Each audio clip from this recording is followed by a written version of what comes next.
Welcome to Reconciliation Roundtable, a new podcast where we discuss building bridges of understanding across religious and political difference. I'm your host, Mark Beckwith, retired Bishop of the Diocese of Newark in the Episcopal Church. There are forces and voices in our increasingly polarized world that want us to view each other and the issues of the day in a binary way, this or that, good or bad. I want to invite you on a journey beyond the safety of our silos and our egos to the soul, where we have the opportunity to see things differently. If you enjoy this podcast and would like to find more content like this, please visit my website at www.markbeckwith.net, where you can listen to more episodes, read my weekly blog, and sign up to get weekly reflections in your inbox. I also explore the themes of this podcast further in my book, Seeing the Unseen, Beyond Prejudices, Paradigms, and Party Lines. Welcome, everyone, to Reconciliation Roundtable, and gathering people from across the religious spectrum to talk about the journeys that we have taken, the hope that we have, and the challenges that we face. With me today, I have the Reverend Raymond Chang, who is the president of the Asian American Christian Collaborative. Ray also is the director of the 10x10 program at Fuller Seminary in California, seeking over 10 years to engage 10 million young people in the work of the gospel, and has engaged so many other Christian groups in that effort.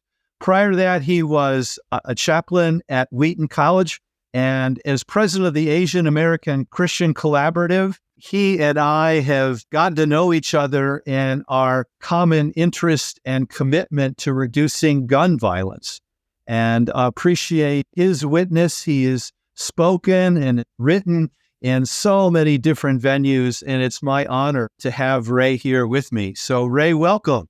Thank you, and the honor is mine, Bishop, though I don't know if anyone ever really retires from ministry, and so they say it's repositioning or transitioning into a different ministry role. Yeah. Retirement has given me an opportunity to engage in some of the issues that I didn't have time for in managing a diocese, so this is a real opportunity in building broader relationships and deepening commitments and organizing together for the gospel mandate that I think we all share. Ray, you have a passion and a commitment for many things: the gospel, working with youth, Asian Americans, reducing gun violence. Where did it start, and how has that journey progressed? Yeah, I think for me, it started through the transmission of faith from my parents. I'm 6th and 7th generation, or 7th and 8th generation. We're still trying to figure that out, Christian, on both sides of my family. And so my Christian faith has been a part of everything that I know to be true and real in life. It's probably been the most significant force and factor in terms of how I understand myself and how I see the world and how I view God calling us to engage with the world. And so, yeah, I mean, one of the things I've seen over and over again is how God continues to call us out from the places of our own comfort and our own kind of comfort zones to embody and demonstrate and display his ethics and his commitment and his vision for human flourishing out in the world. And so for me, I feel like I've always kind of been someone that has had a deeply personal faith in Jesus that has never been void of a socially engaged faith expression and a desire for public Christian witness, especially as you look at all the studies that are showing how, more than anything else, hypocrisy is the thing that's disillusioning people, especially those that are outside of the Christian faith tradition, from really wanting to engage with Christianity. And so I think just seeing the pain and suffering and seeing all the wickedness and evil and seeing all the harm and difficulties that people are going through and seeing the deep well of resources and the power of God being able to not just make a difference, but calling us out as his hands and feet to make a difference has really kind of led me to remain sensitive to the plights that people might be experiencing, and then actually move towards those out of my faith commitment. And that plight, that pain, that suffering ratcheted up in a unique way, certainly across the country in March of 2021 in Atlanta when some Asian American women were shot and killed. How has that shaped you personally, and how has that shaped your ministry? I mean, in a significant way. I think the shootings in Atlanta, where this church-raised gunman went from one business entity to another, which is at minimum 40 minutes away. If you know Atlanta traffic, the traffic is bad enough where getting from one location to another is not easy. And so this church-raised gunman unleashed havoc and chaos, devastation and destruction in one location, got in his car, then drove another 40 minutes to another location to repeat the same actions, basically taking a gun and firing it upon people that he was blaming simply because of what he would call his own sex addiction.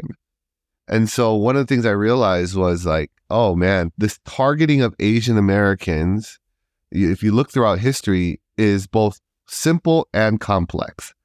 And the church's lack of engagement in addressing the broader imagination, the broader social imagination, and how Asian Americans and other racialized minority communities, whether they are Black or Latino or Indigenous, has been significantly lacking. And so because of this reality, a lot of Christians struggle to see the connection between how we are racialized or how racism has infected us to these acts that keep emerging all throughout the country, especially in times when different communities are easy to scapegoat or to target, like we saw during the pandemic with Asian Americans and the rhetoric that really helped fuel it with the former president of the United States incessantly using terms like China virus and Kung flu and China flu, which basically unearthed and reactivated or overtly activated anti-Asian sentiment and xenophobic views, including within the Christian communities. And so I think for us, we started seeing a rise almost immediately in 2019 of anti-Asian hate and violence. All of this was reported by Stop AAPI Hate, which was founded in part by one of the founders is a devout Christian. His name is Russell Jung. And then we were seeing the same things and the same rhetoric emerge within pulpits and pews. And so we came out with a statement.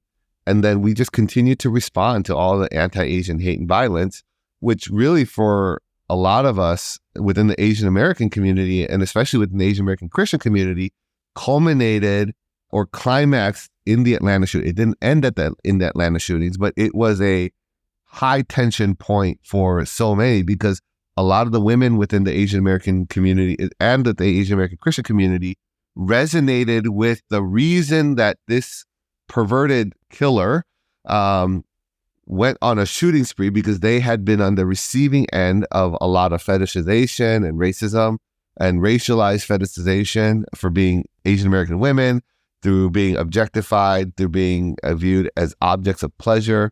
And then the comments that really kind of connected this act of violence with a lot of their own experiences. And so for them, a lot of Asian American women, especially Asian American Christian women, were really concerned with the silence of the church.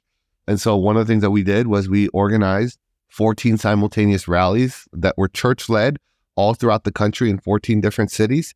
We had probably somewhere between 5,000 and 10,000 people show up collectively all throughout the country to basically stand for Asian American lives and dignity, knowing that a lot of Asian American women were very frustrated, disillusioned, disappointed with the lack of engagement by their own faith communities when they were asking for someone to speak up. And so we found ourselves really engaging at a variety of levels, but that was a particularly significant moment in many ways, like the African American community experience with George Floyd being murdered and just all the deaths and murders of African Americans leading up to George Floyd essentially created a pressure cooker so that when George Floyd was killed, the whole world essentially erupted.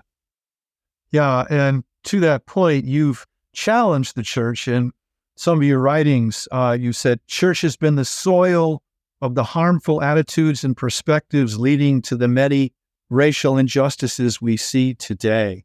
What else can and should the church be doing? Yeah, I would say that what we've consistently seen is, especially today, is how many segments of the church, not all, but many segments of the church really struggle to reckon with their own histories and with our own history, collective history. I mean, you could even argue that the current structure of race and racism was created and cultivated by the church in order to advance a greedy agenda by enslaving Africans simply because they were categorized as Black, and then shipping them like animals across the Atlantic Ocean to be sold and abused and mistreated in thousands of different ways. And you go through country after country, and you see similar patterns that are often tied to colonialism and to exploitation and to the extraction of resources, especially human resources. And you find that the church has almost always been in bed with these acts of evil. We often fail to engage with that because many within the West say we cannot apologize or repent of our ancestors' sins. And on the one hand, I understand where they're coming from, because my sin is my sin, and I would not want my sin to be imposed or for my children to have to deal with the sins that I commit. And I would not want to be held accountable necessarily for the sins that my parents or my ancestors have committed on an individual level.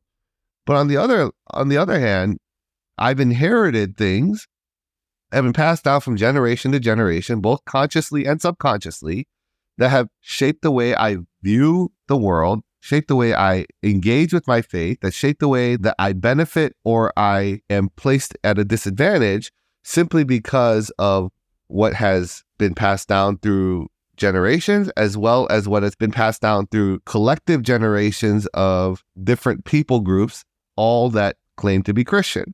And so I think that we have a reckoning with history that we need to engage with. I find that Christians oftentimes struggle to do it, especially those in the West, because they don't want to be held culpable, responsible, or take responsibility, which is, I think, the real heart of the issue, for the injustices that we see. And I don't think most people are saying you are responsible for your parents' sin, but you do have a responsibility as a Christian to pursue the well-being, the flourishing, the shalom of the spaces and places you find yourself in. I mean, that's what it means to be light and salt in this world. You know, God calls us to be light and salt. And to be light and salt means that we shine light in darkness, and we purify, we season, we make good with our saltiness the things that are rotten or that are rotting. And so I think that's a big piece. I think the other piece is to really question and reconcile with the realities that a segregated and an unjust segregation has shaped our Christian imaginations more than oftentimes the Bible has. You see such a divide between communities that are well-to-do and communities that are impoverished. And it's almost as if they're totally different worlds that Christians engage in, and sometimes they don't know how to engage because they don't really know what's happening just across the railroad tracks or down the road a few miles away, and to see the massive disparities that are taking place that we are called to make right. And so, I mean, there's so many things that Christians need to engage in, but I think if we just look at history and how we are shaped by segregation, voluntary segregation today, I think that makes a big difference. You've written, and now you're just speaking about reconciliation. How do you see the church, AACC, Asian American Christian Collaborative, and the gun violence prevention engaging in reconciliation? How do you see that happen? Well, to reconcile simply means to make right? It means to take what is broken and kind of reconnect things or reestablish things or make things whole again. And so, I mean, there's a Japanese art form called kintsugi, which a lot of kind of preachers love to use as a sermon illustration because it's a beautiful illustration where pottery that's broken is put together by using gold to attach the broken parts together. And then the refurbished pottery is actually more beautiful than the original pottery was. I lived in Japan. I'm not familiar with it. How do we spell it? Kintsugi. Kintsugi. Kintsugi. And if you don't know the work of like Makoto Fujimura, who's out in the East Coast, I mean, he does a lot of work around this. And he's a Christian artist, but it's a pretty commonly used art form where the reconciled pottery is actually more beautiful than the original pottery. And how would you apply it?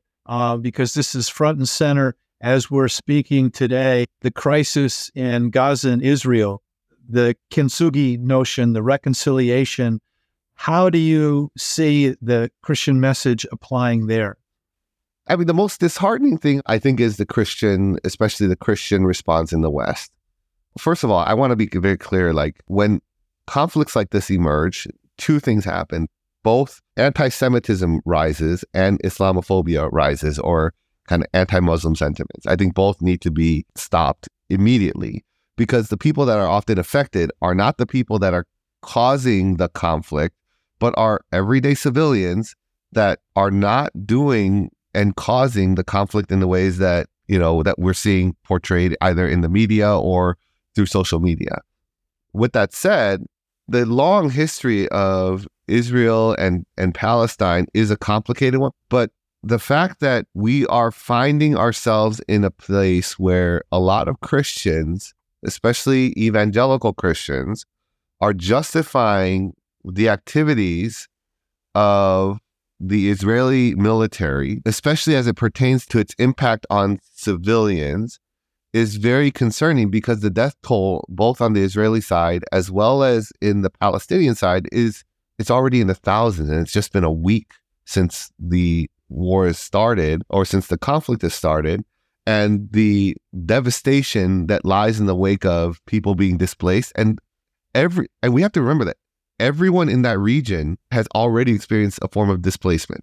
Everyone has experienced a form of exile. And now Palestinians, especially in Gaza, are being required to be displaced again as their homes are being destroyed and whatnot. And instead of blanket blaming all of Palestine or all those who live in Gaza, what should be of high priority is a focus on Hamas and stopping the work of Hamas, especially as it pertains to their violent activities, while simultaneously protecting all the other Palestinians. And so the work of reconciliation then is a commitment to peacemaking, not just peacekeeping. And it's not just peacekeeping, but finding a way around the violence if possible, and if violence is utterly necessary, which as a Christian is a hard position to take, especially if you take the words of Jesus seriously, then to make sure that civilians are not being targeted or attacked in the wake of all the conflict. And so what we need to realize is that humanitarian laws should not be broken, that these laws that were put in place, especially after reflecting upon the devastation of war and its impact on innocent civilians, should not be betrayed, and that we need to uphold the life and dignity of people, especially those that have nothing to do with deciding whether violent conflicts are taking place or not. And so for the Christian, we need to be calling for peace. That's simply what it is. Yeah. And one of the ways that we do that, whether it's gun violence or war, is to find ways for us to basically say that violence, if it has to be a resort, should be the last resort that anyone takes. Yeah, and I'm thinking of what you're saying in the quotation from the great Justice Oliver Wendell Holmes, who was a Supreme Court justice early in the 20th century. He said, "I will not give a fig for simplicity on this side of complexity, but I will give my life for simplicity on the other side of complexity." And that complexity, to my mind, as I'm listening to you, is really engaging in reconciliation, is wrestling with these incredibly complex, long-standing issues to get to something that is life-giving and producing of peace. And certainly Jesus spoke of that in various ways. Moving to gun violence prevention, which is the work that we share more explicitly, You're going to host a gathering in a week or so around this. Say more about your commitment, your hope, what the goal might be. What's interesting is that there are plenty of theological resources that articulate a substantial amount of reasons on why Christians should be firmly in opposition to gun violence and against the proliferation of basically weapons of mass destruction, which include guns. I get all the arguments about how we need to protect ourselves and how, we need to protect our families, and I understand all of that. But seeing the data where it shows that in the US there's more guns than there are people, that the rise in the number of guns in any place is almost always correlated with more gun violence, that guns radically increase the number of fatalities when it comes to those who are attempting to take their own lives, that it's the number one cause of death among youth in the United States, that it amplifies the effects of domestic violence. It leads to havoc and chaos all throughout the country, creating anxiety for people who are afraid just to walk outside because they don't know when someone is going to randomly unleash an arsenal of bullets that might not be for them, but ends up hitting them or their loved ones. It's a recipe for disaster. And Christians, unfortunately, especially evangelicals, as the studies show, seem to be the most significant defenders of gun ownership and loose gun restrictions more than anyone else. And of course, you're going to have different arguments, from different communities. So, there's going to be different reasons why people come to different conclusions. But I don't think most people understand that the Second Amendment was primarily written to essentially protect the right to bear arms for the sake of capturing African slaves, as well as shooting Native Americans, that the militia was not designed for primarily the protection of the U.S., but of basically those who are holding on to chattel slaves. And then to understand how Scalia's opinions turned a contextually driven amendment into something about personal and individual right to bear arms in a manner that had nothing to do with its historical meaning, and how so many people have bought onto that, especially from the Christian right. And so we find ourselves in a place where, one, we don't recognize history. Two, we've been discipled by politics and partisanship. Three, we stand more on our rights than on our desire to really follow the ways of Jesus as the ultimate peacemaker, and so on and so forth. And so I think that one of the things that we need to do is get Christians educated, which we would call discipled, to help them understand what is taking place, that gun manufacturers are actively working to basically promote the proliferation of guns. And their goal is to increase their bottom line. They don't care who buys it, which is why they're targeting minority gun ownership more than anything else right now, because they feel like the white population is essentially saturated. And so they're going after ways to find effective means of messaging. You're talking about discipling. Clearly, the work that you do with 10 by 10, 10 million kids over 10 years, that's a big discipling undertaking. How do you see discipling happen in the framework of your Christian faith? How does that take place? On the one hand, it's one-on-one. It's one person at a time. It's through relationship. In some ways, we've given up our discipleship to programs and to social media and to YouTube sermons and so on and so forth, and to entertainment. And, what you win people with is what you're going to win people to. And so, when church is no longer fun, the youth leave. When the church is no longer entertaining, the youth leave. When the church is no longer so-and-so, the youth will leave. And the same will go for the Jesus that we introduce people to. I think some people will introduce the next generations to the Jesus of the Bible. I think a lot of Christians are introducing young people to a different type of Jesus that maybe bears the name of Jesus, but doesn't actually look like or sound like Jesus, who called for a radical submission to all that he commands. So I would say that when it comes to discipleship, there's an element of like it being one-on-one. I also think that because entire communities are segregated, that most communities are so politicized that they actually identify with their political party more than their Christian faith, which studies show like the average American is more partisan than they are their religious tradition. And so that means that people are more Republican or Democrat or whatever party that they associate with than they are their faith tradition.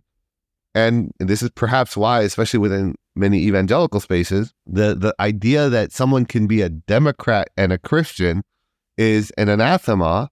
But when it comes to being a Christian, like there's almost an assumption that you either are or you have to be Republican.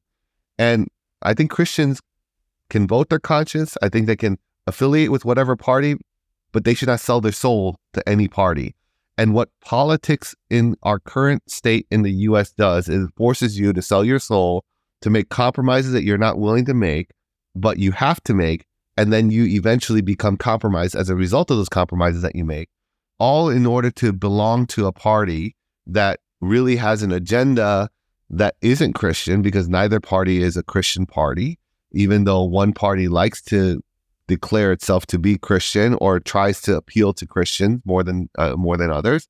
And so we find ourselves in a place where we actually have to do some more kind of sociological discipleship, where we're not just doing the one-on-one stuff, but we're actually helping people see how we are so divided along party lines, along geographical lines, along racial lines, and so on and so forth, in ways that actually are contrary to our Christian commitments and faith.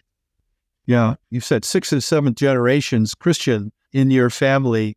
And from earlier conversations, you have been formed and continue to live in the evangelical community, which at least the public spin is that tend to be more conservative, tend to lean one way, more religiously connected to more guns and so forth and so on. So how does that all work for you? How do you work in that? I love everybody, or I try to love everybody. And I think, you kind of are where you are. And as an Asian American Protestant, it means that, and especially being Korean, that I never knew what an evangelical was until I started working at an evangelical institution.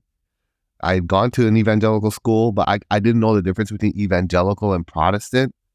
I had no idea that there was a whole history of evangelicalism and the moral majority and its unholy marriage to the Republican Party at one point, and well, it still exists.